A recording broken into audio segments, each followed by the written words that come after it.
Hello friends, CA Keshav Padidar this side. My batch for 12th Commerce is going to start from 24th April. We are going to cover all the subjects accountancy, economics and business studies. This is just a demo video. We are going to cover a topic functions of RBI. So let's start. First function RBI का होता है bank of issuing notes.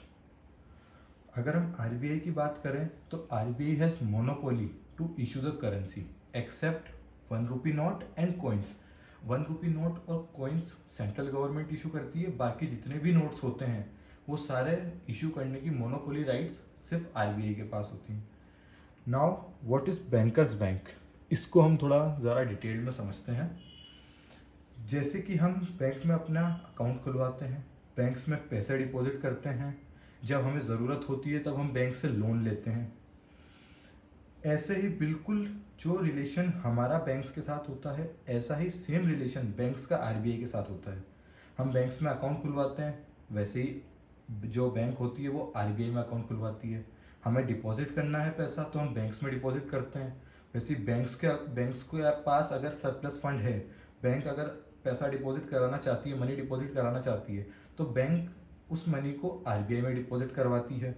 ऐसे ही अगर जब हमें loan की requirement होती है तो हम बैंक से लोन लेते हैं. वैसे ही जब आरबीआई मतलब जब बैंक्स को रिक्वायरमेंट होती है लोन की तो बैंक्स आरबीआई से लोन लेती है.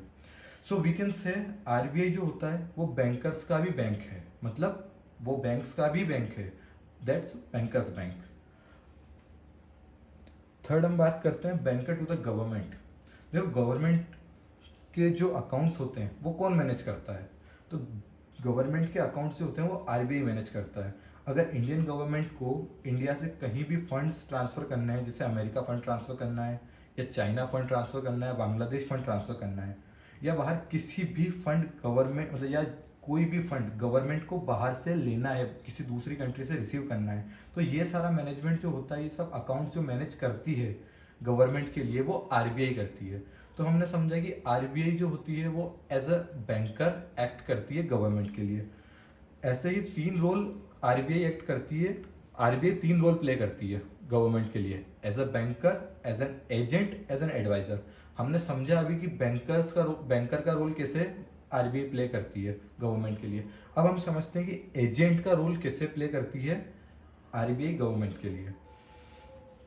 जो गवर्नमेंट के बॉन्ड्स होते हैं, ट्रेजरी बिल्स होते हैं, ये गवर्नमेंट बॉन्ड्स होते हैं, इनको बेचने और खरीदने का काम कौन करता है, ये आरबीआई करती है.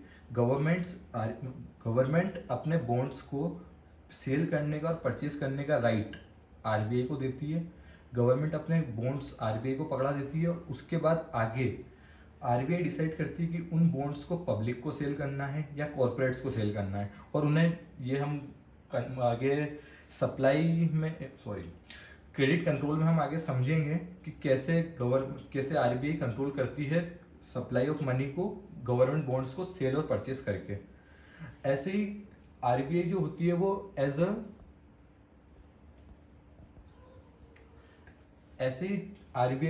वो as a adviser to the government work करती है. हम थोड़ा डिटेल में समझते हैं कि एज ए एडवाइजर कैसे वर्क करती है. जैसे गवर्नमेंट जब अपनी पॉलिसीज बनाती है, चाहे फिस्कल पॉलिसीज हो या मॉनेटरी पॉलिसीज हो, तो दोनों ही केस में आरबीआई एक बहुत ही इंपॉर्टेंट रोल प्ले करती है. थोड़ा समझते हैं हम इसको डिटेल में. जैसे आरबीआई जो है वो सारे बैंकर्स का बैंक है. सारे बैंक्स की इंफॉर्मेशन उसके पास है. इकोनॉमी में क्या चल रहा है, किस सेक्टर में फंड्स कितने आ रहे हैं, किस सेक्टर में कितनी ग्रोथ हो रही है, इस सब का परफॉर्मेंस जो होता है वो आरबीआई के पास होता है. तो आरबीआई सारा डेटा एक्यूमुलेट करती है और उस पूरे डेटा को एक्यूमुलेट करके एक फाइनल कंक्लूजन बना के गवर्नमेंट को प्रोवाइड करती है, जिसको बेस बना के गवर्नमेंट अपनी इकोनॉमिक पॉलिसीज को फ्रेम करते हैं और इकोनॉमिक पॉलिसी काफ़ी अच्छे तरह से गवर्नमेंट बना सकती है. तो आरबीआई हमने देखा कि RBI as a banker, as an agent और एज एन एडवाइजर वर्क करती है टू द गवर्नमेंट.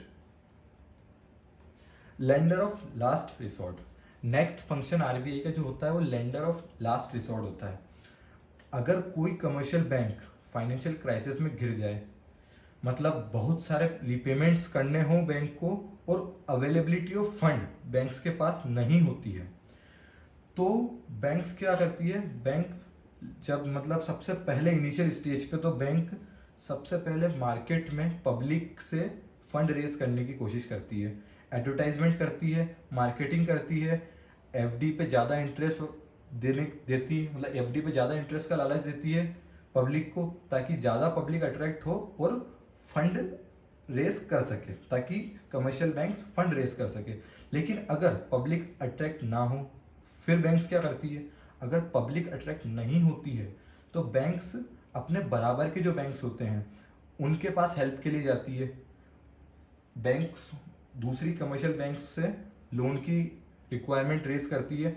अगर दूसरी कमर्शियल बैंक से बैंक को टेम्परेरी बेसिस पे लोन मिल जाता है तो ठीक, अगर उस केस में भी अगर दूसरे जो बैंक है वो भी अगर उस बैंक की हेल्प, जो बाकी अदर कमर्शियल बैंक है जिनके पास बैंक हेल्प के लिए गई है, अगर वो भी उस बैंक की हेल्प नहीं कर पाए तो फिर क्या होता है, तो जब ऐसी कंडीशंस में, ऐसे फाइनेंशियल क्राइसिस में जब सारे खिड़की और दरवाजे बंद हो जाते हैं बैंक्स के लिए, तो बैंक छत फाड़ के किसके पास जाती है, आरबीआई के पास।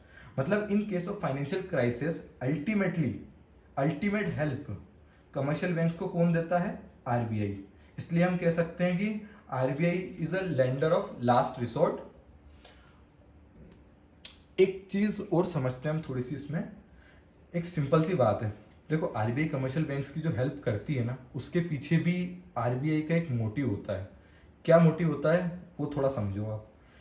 जैसे कि बैंक्स जो है, अगर मान लो कोई एक बैंक डूब जाती है तो उससे क्या होगा, लोगों का जो ट्रस्ट है बैंक के ऊपर वो कम हो जाएगा। और अगर बैंकिंग सिस्टम पे पब्लिक का ट्रस्ट कम होता है तो फ्यूचर में सारे बैंक्स जो होंगे वो ऑपरेट करने में उनको प्रॉब्लम फेस करनी पड़ेगी। लोगों का ट्रस्ट कम हो जाएगा तो बैंक्स में लोग पैसा डिपॉजिट करना, बैंक से ट्रांजेक्शन करना कम प्रेफर करेंगे, तो बैंक्स का जो ऑपरेशन है वो अफेक्ट होगा और उसमें प्रॉब्लम क्रिएट होगी उनके इफेक्टिव ऑपरेशन में। इसलिए कमर्शियल बैंक्स जो होती है वो आरबीआई की हेल्प लेती है और आरबीआई उनकी हेल्प करता है। नेक्स्ट फंक्शन हम समझते हैं आरबीआई का clearing house function. Clearing house function, मान लो आप मेरे पास कोचिंग पढ़ने आ रहे हैं, ओके, आपने मुझे पेमेंट किया चेक से।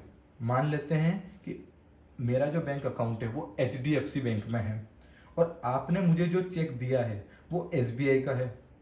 तो मैं क्या करूँगा, मैं सबसे पहले अपने बैंक में जाऊँगा, ड्रॉप बॉक्स में उस चेक को डाल दूंगा इनकैश कराने के लिए। अब देखो क्या हुआ, मैंने चेक किसको दिया, एचडीएफसी बैंक को। चेक किसका था, एसबीआई बैंक का। मैंने एचडीएफसी बैंक में चेक ले जाके दिया और उनको बोला कि ये लो चेक, और अब आप मेरे लिए इसको कलेक्ट करके लाओ, इसका कलेक्शन आप करो। मतलब देखो, अब एसबीआई और एचडीएफसी के बीच क्या चाहिए, ट्रांजेक्शन सेटल होना चाहिए। ठीक, ये जो ट्रांजेक्शन है, मैंने एचडीएफसी बैंक में डिपॉजिट किया चेक, और जबकि चेक कहाँ का था, चेक था एसबीआई बैंक का, तो दोनों के बीच एक ट्रांजेक्शन सेटलमेंट होना चाहिए। तो ये जो सेटल ट्रांजेक्शन होगा ये कौन करेगा, ये आरबीआई करेगा। RBI as a common platform provide करता है। आरबीआई कॉमन प्लेटफॉर्म प्रोवाइड करता है जहां पर दोनों बैंक्स आपस में आकर और इस चेक को क्लियर कर देते हैं।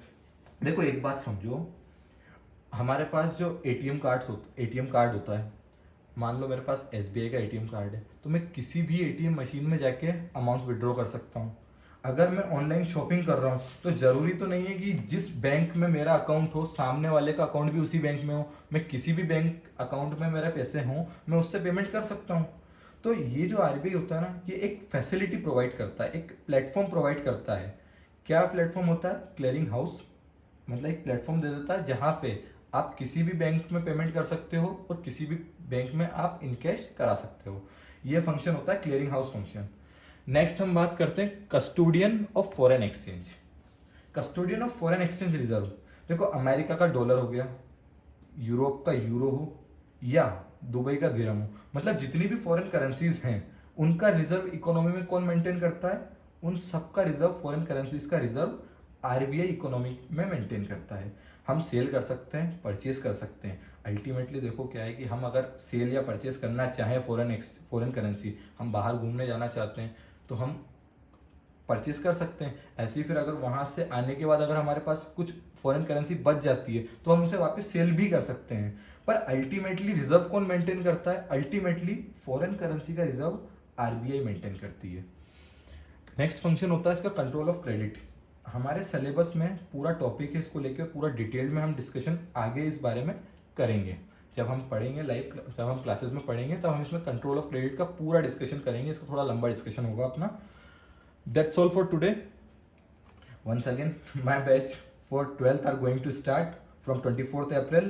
We are going to cover all the subjects: accountancy, business studies, and economics. If you want to join or you need any information about the batch, you can contact me on this number 8871 485115. Thank you so much.